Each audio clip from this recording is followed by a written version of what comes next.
Unite or you will fall.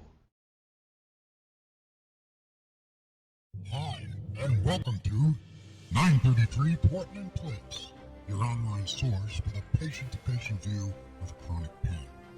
Today's guest, Mr. Dennis Kinch, author, pain counselor, patient, and the man who walked 3,000 miles down Route 66 to demonstrate the power he has learned from all the patients and professionals he interviewed on the road for a solid year. This power can be found in the pages of his new book, Journey Through Pain, The Walk for Healing. The information contained in this chart was acquired by talking to thousands of patients and professionals in clinics along the routes I walked in 2005 and 2006. It represents my conceptual understanding of what the pain cycle is, how we enter it, flow through it, and usually end up stuck in it. You will notice that this chart has three sides to it: the negative, swinging the curve, and the positive. The negative could also be called falling in, and the positive, reinvention. The negative side. The entrance to the pain cycle is the negative side. Usually we enter or fall in and start tumbling due to an injury or the onset of disease. Some injuries can set off a chronic pain condition, and some diseases have chronic pain as one of their symptoms. The negative side is connotated mostly by loss. If you look at the chart, you will notice how these losses are a natural effect of constant and chronic pain. Loss of social activities, loss of job, finances, security, family and friends, and eventually self-identity. Loss is always naturally accompanied by grief. So it stands to reason that if we do nothing to deal with the grief or to deal with the stages of grief, we will be forever stuck in one of the stages. Each stage of loss on the chart has its own road. A road to despair, mild, then deeper and deeper depressions, which have a very tragic and untimely end. It could be said that we're lucky to be stuck in one of these stages because it's better than heading down the road to despair. Being stuck in any of these stages leaves us in stagnation, but this stagnation can be an angry, bitter existence. If you're clever enough to put up with all the losses and have even accepted the loss of your identity, there's an excellent chance that you've reached this understanding by adopting the attitude of, oh well, I guess I'm stuck with this. I can't work. I can't be with my friends. They don't want to be with me. My family doesn't believe me. My insurance dropped me, and I have become my pain. But somehow I'll get by, and I guess I'll just have to live with this pain, and I'll deal with it. But it just won't be a good thing. Sound familiar? This is resignation. We are resigned to our fate. It sounds like we've accepted it, but in reality, we run from it. We are now existing, not living. We are surviving, but not with quality. If we do nothing about dealing with the grief of these losses, we will end up depressed, angry, and bitter. We will never enjoy things again or ever be truly happy. This is resignation. Swinging the curve.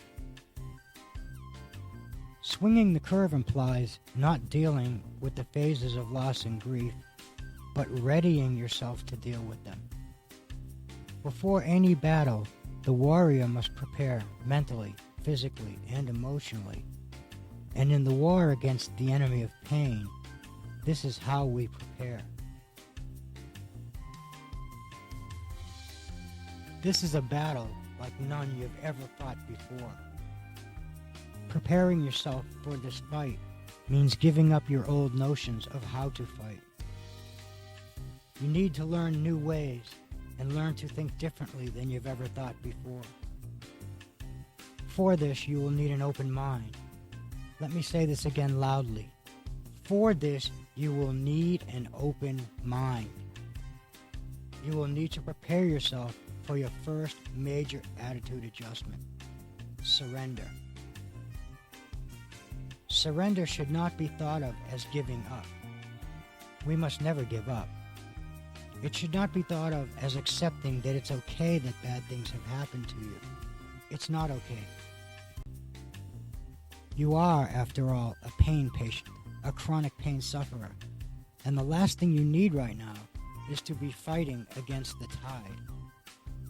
Like swimming upstream, you expend a lot of energy, getting nowhere, and this can make you very tired, as if you're not tired enough. Surrender is learning to go with the flow, to do what you can when you can, to accept the things you cannot change, and to accept that there's things you just don't know. Fighting the battle will come later, but first we must learn our weapons and adopt our new attitude, and our war cry will be, I will do what I can when I can, and I will stop hurting myself. Forgiveness. Forgiveness is another important attitude to adopt. As in surrender, forgiveness does not mean naively approaching your past and allowing your mind to think that it's okay that these things happen. It's not. But ignorance about pain is prevalent. It is far too common. Forgiveness is about letting go of the past. What happened has happened. And if you plan on marching forward to face this enemy called pain, you first have to move forward. You must learn to learn from your past, to forgive yourself, to forgive others. For you and they know not what you do. You make decisions out of guilt. Family and friends make decisions out of fear of seeing you frail or weak. Employers and doctors and insurance companies make decisions out of not believing you. Enough cannot be said about this last part of swinging the curve. Belief. The single strongest energy in the universe. The one thing no one can stop except you. The thing that makes everything else work. When you understand this, you're ready to accept your new weapons. You're ready to begin the journey. If you read no other chapters in the book Journey Through Pain, The Walk for Healing, read the chapter on belief. When you really understand this, you will become unstoppable. No one will ever again be able to dent your armor. Your life will again be yours, and you will be happy and productive. You'll find your true spirit again, and you, like me, will take your walk.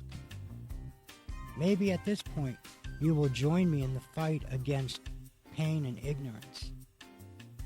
Maybe you will become a warrior in the big army, teaching others, teaching doctors about us, bringing awareness and education about chronic pain treatment to the forefront. Help us to legislate changes. Help us to legislate changes in insurance policy. Or maybe you'll just move on with your life, happy and productive again, renewed and reinvented. Just simply wanting to enjoy your friends and your family, your new work, your new strength, and all the things you've missed in those years of pain and negativity. That would be very good too. Education, awareness, and above all, reinvention. The positive side of the pain cycle, reinvention. This part of the cycle is where all the rest of the cycle makes sense. It is the part where everything starts working. All the therapies, medicines, treatments, education, alternative treatments, and meds. The spiritual aspects. Essentially, all of the weapons of healing now can be more effective, and you will have a positive response to them. You still must find the right mix that works for you, though. If I've learned anything from the 2 years of walking and visiting clinics around the country, it would be that we are all very unique and individual. This is a lesson we all need to learn, professional and patient alike. Anyone involved in the medical community, we are all unique. The medicines, therapies, and treatments that will end up working for us will also be unique and individualized. We, as patients, must search out and find that which works for us. We must try new things, as long as they are non-damaging, and we must narrow it down to that which we can believe in. Belief is paramount to success. We will always have to deal with the negatives as we traverse the medical system. It is unavoidable unless you've been blessed with an adept community of doctors and therapists. Unfortunately, the uneducated are everywhere. We must endeavor to never be part of them. We can accomplish this through our own education. We must learn to do what we can when we can. We must learn to relax our muscles and our mind. Another great benefit of the positive side of the cycle is the peace of mind that comes with swinging the curve. Surrender, forgiveness, and belief have this calmness built in, and as they fill your heart, your countenance will take on this look, the look of peace. As you follow along this chart, remember some key things. The negative side is not your fault. No one will believe or understand your pain. That's why you must. Always keep thinking, I don't want to be like this. I don't want pain to control my life any longer.